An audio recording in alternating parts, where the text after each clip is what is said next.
Have you ever stood in your own yard, feeling the sun on your face, maybe thinking about what you'll have for dinner, or just enjoying a rare moment of peace only to have someone march up and tell you that you don't belong there?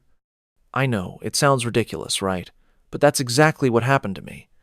And let me tell you, it was just the beginning. Now, before we get into the thick of it, let me set the scene. I'm a federal consultant. I value my privacy, I follow the rules, and I like to think I'm a pretty reasonable neighbor. I moved into this quiet, tree-lined neighborhood for a bit of peace and quiet. You know, the kind of place where you wave at your neighbors, maybe borrow a cup of sugar now and then, and everyone minds their own business. But in every community, there's always that one person, the self-appointed guardian of the rules, the one who believes the HOA handbook is the law of the land, and that they are the sheriff. In our neighborhood, that person was Karen. Now, I know what you're thinking. Oh, here we go, another Karen story. But trust me, you haven't heard one quite like this. She came at me with everything. She had accusations, threats, even wild stories about my satellite dish controlling the neighborhood's thoughts. I wish I was making that up. But as funny as it sounds, it wasn't a joke. Not to her, and definitely not to me, once things started to escalate. Because what started as a petty argument over property lines and HOA rules quickly turned into something much bigger. It became a battle over rights, respect, and the very idea of justice in a place that was supposed to be my sanctuary. I tried to laugh it off at first. I mean, who wouldn't? But as the days went by, the notes got nastier, the confrontations more frequent, and the sense of being watched of, being targeted grew stronger. And then, one afternoon, as I stood in my own yard, Karen marched right up to me and demanded that I leave. My own yard. That was the moment I realized this wasn't just about me. It was about standing up for what's right, for everyone who's ever been pushed around by someone who thinks the rules don't apply to them. So, buckle up. Because what happened next is a story of entitlement, of community, and of justice, served in the most unexpected way. And trust me, you're going to want to stick around for the ending. Before I continue, tell me where you're watching from in the comment section, and don't forget to like, comment, and hit that subscribe button for more of these gripping stories. All right, let's get into it. Let me take you back to the beginning. I'd just moved into this neighborhood, a place that looked like it was straight out of a magazine. You know the type. Tree-lined streets, kids playing hopscotch, neighbors waving as they walk their dogs. I thought I'd finally found my peace. After years of working as a federal consultant, long hours, high stakes, always on the move, I was ready for a little quiet. A place where I could just be me. I'm the kind of person who follows the rules. I pay my dues, I keep my lawn trimmed, I even sort my recycling. I know model citizen, right? But honestly, I just wanted to fit in, to be a good neighbor. I respected the community, and I expected the same in return. But then there was Karen. Every neighborhood has one, the self-appointed enforcer, the person who treats the HOA handbook like it's the Constitution. She was everywhere. If a blade of grass was out of place, Karen knew. If your trash can was an inch too close to the curb, Karen had a note ready. I'm not exaggerating. She once fined a neighbor for having excessively cheerful holiday lights. I wish I was kidding. She's thorough. I got a warning for my wind chimes. Too melodic, apparently. Karen? Oh, she means well, but sometimes it's a bit much. She once measured my grass with a ruler. At first, I thought it was just quirky. Maybe she was bored. Maybe she just cared a little too much. But then, it was my turn. Excuse me. What do you think you're doing? That's not allowed. You can't just put up government equipment here. That's a violation of community harmony. I tried to explain. I really did. I told her, "Ma'am, this is federally approved. I have all the permits. It's not even visible from the street." But she wasn't having it. Karen, I know what those are. You're trying to control our minds. I've seen the documentaries. Mind control in 2025 in the suburbs. I almost expected her to accuse me of hiding aliens in my garage next. She's always been a little intense. Last year, she called the HOA because someone's dog barked at her mailbox. I try to stay on her good side. It's just easier that way.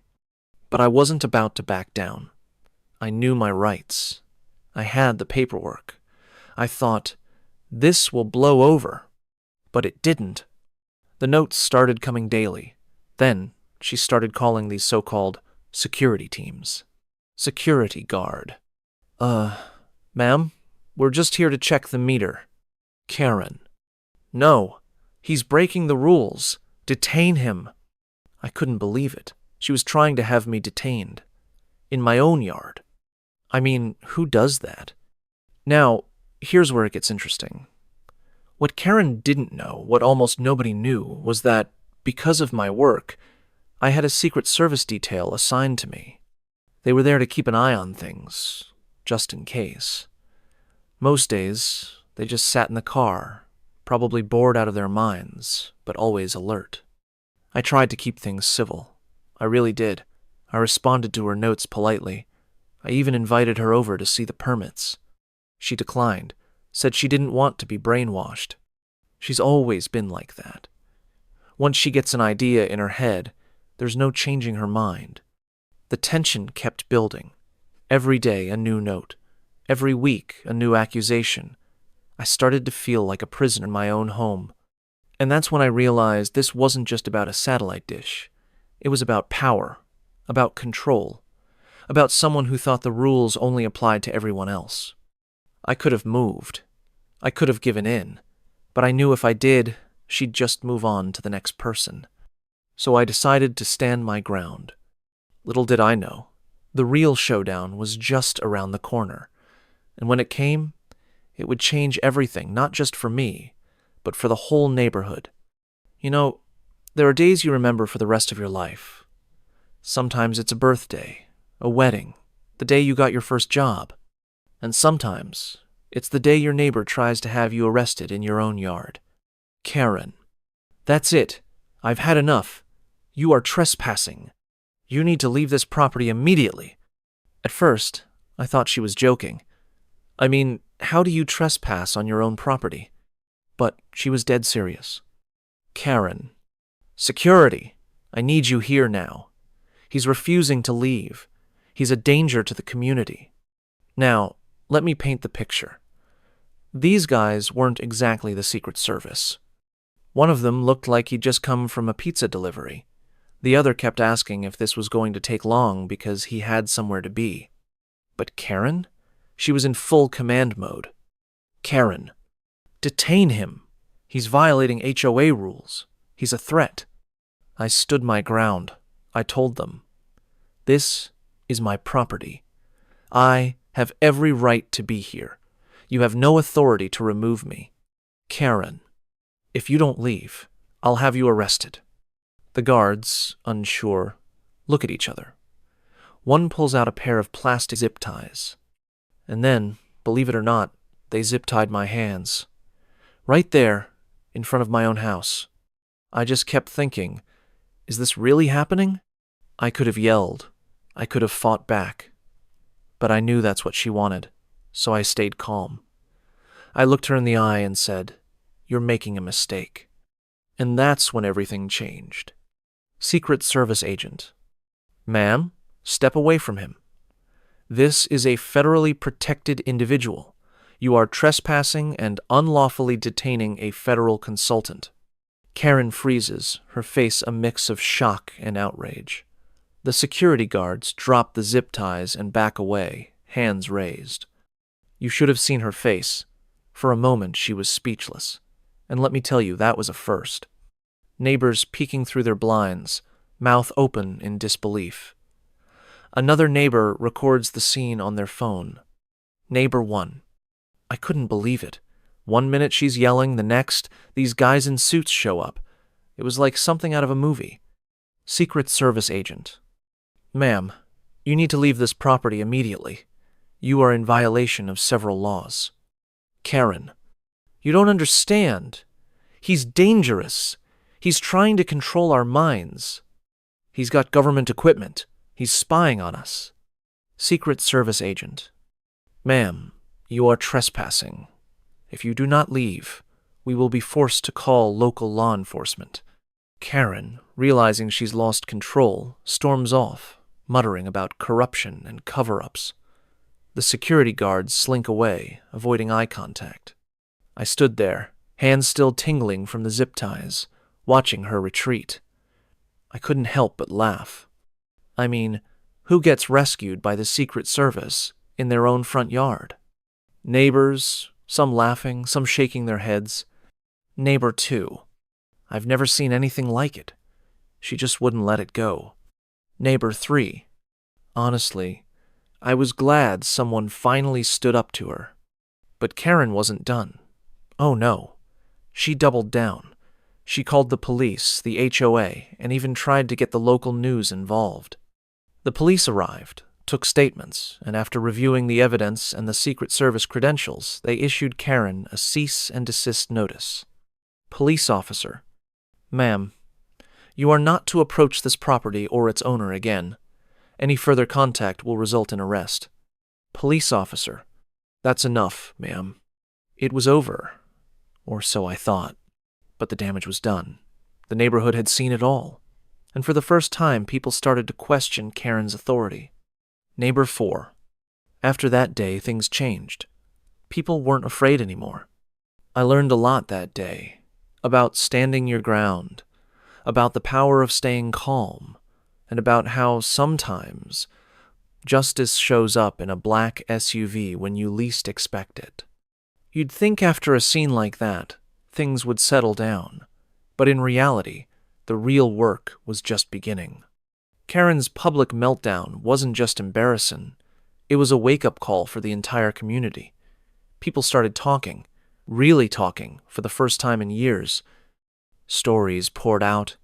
Fines for imaginary violations, threats over garden gnomes, even rumors about missing HOA funds. It didn't take long before someone asked the question that had been on everyone's mind. Where is all our money going? A few of us decided to dig deeper. We requested the HOA's financial records, something every homeowner has the right to do. What we found was shocking. Unexplained expenses, payments to companies that didn't exist, and a budget that never seemed to add up. Neighbor 1. We trusted her. We thought she was just strict, but she was hiding something much bigger. With the evidence in hand, we called a special HOA meeting. The room was packed standing room only. Karen tried to brush it off, but the numbers didn't lie. We voted, right then and there, to remove her from the board. Even her close allies turned their backs. But it didn't end there. The board ordered a full forensic audit. The results were damning. Karen had embezzled tens of thousands of dollars from the HOA, using our dues to fund her own lifestyle. The authorities got involved. She was charged with fraud and extortion. The community filed a joint lawsuit to recover the stolen funds. Karen lost her home, her reputation, and her freedom.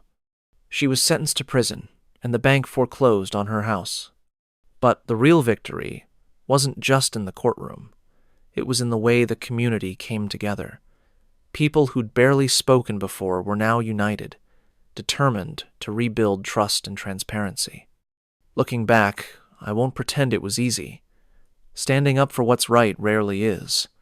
There were days I wanted to give up, days I wondered if it was worth the trouble. But every time I saw another neighbor step forward, every time someone thanked me for not backing down, I knew I'd made the right choice. Neighbor 2, if you hadn't stood up to her, none of us would have. You gave us the courage to speak out.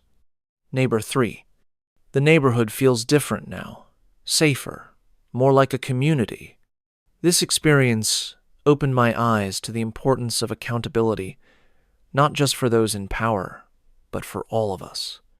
It showed me how easy it is for one person's unchecked authority to poison an entire community, and how powerful we can be when we stand together.